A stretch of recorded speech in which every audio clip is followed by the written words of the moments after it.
Share and thanks very much for joining us for 4 Keys to Action Plans. You'll remember in clause 6.2.2 of ISO 9001-2015, to reach objectives, you need to determine an action plan. You need to develop an action plan, helps you follow through and helps you carry out the steps you need to reach the goal. The first thing in the action plan is to decide what actions you're going to take.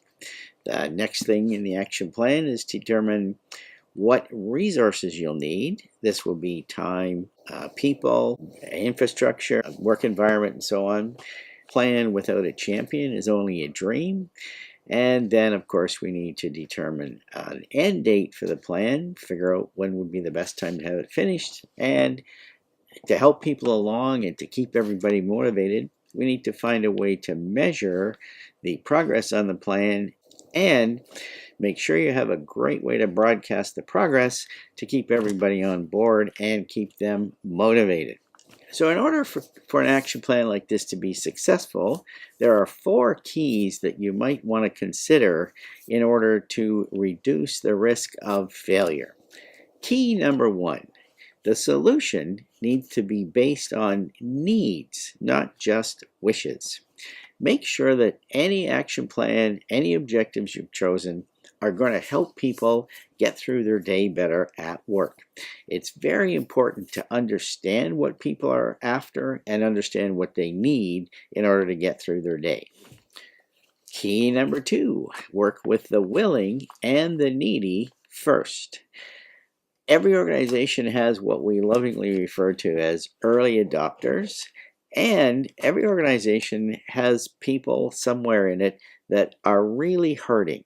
So if you can find the people who are really willing to try new things and don't resist change so much, they would be excellent people to work with at the beginning stages of your project.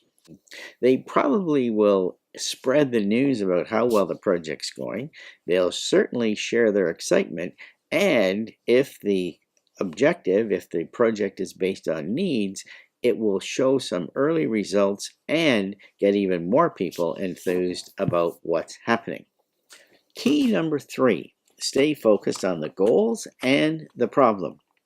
If we stay focused on really solving issues for people, we'll cut out a lot of the rhetoric and cut out a lot of the politics and get things really happening quickly for those who need it the most.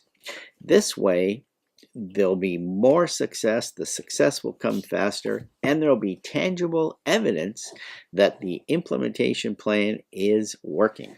Key number 4, match up the behaviors of managers and the people who are putting the plan in place.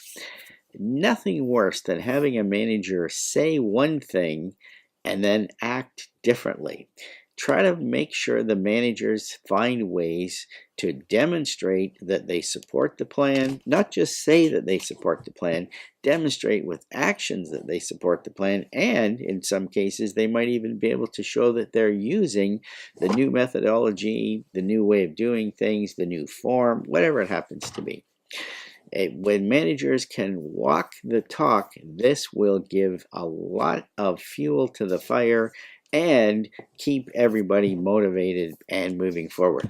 It'll also help communication, especially if the manager has the personality that's willing to listen to people and find out from them how well they are doing. If you'd like to see how our platform can help you put plans like this together, just slide on over to the website here and you'll see a tab called Schedule a Demo. Sign up, we'll get in touch. And if you'd like our free paper on ISO tips, just click over here on this little button and you can download it. As easy as that. Thanks very much for having a look, and be sure to join us next time for 5 ways to get top management buy-in for process improvement.